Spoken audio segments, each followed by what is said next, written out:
Scalehouse Market Series sponsored by Halmy Cascade. Inland life, highlights of the Northwest. Here at the Scalehouse, you'll find Smidge Farms, where they're making freeze-dried treats right in their home.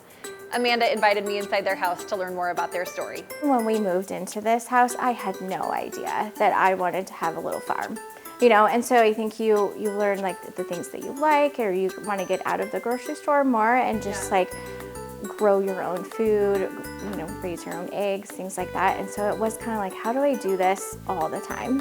What's behind the name? Is there a story there? There's a story. So my nickname is Smidge. My grandpa gave me that name when I was little, and I put so much of myself into the business, and so instantly it was like, oh, it's Smidge Farms. I love that. When I first heard about freeze dryers, I really wanted a freeze dryer, and so I was like, how do I use this, and how do I use it to help other people? With freeze drying, we can preserve some of that harvest that happens in October, and then families can still have access to the fresh farmers' food in the winter too. What was the first thing that you tried? The very first thing was Skittles.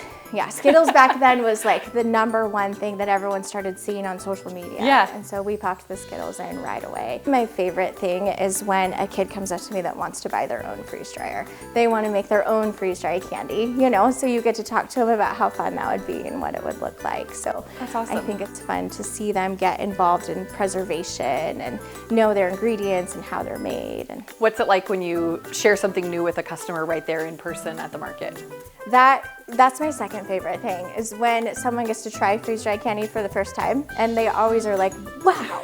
They didn't know, you know, they expected it to be one way, and it's so much better. The Scalehouse meant so much to me. I was so excited for this like new adventure for Spokane, so just to be a part of it and part of its infancy stage is pretty spectacular. Sponsored by Halmy Cascade.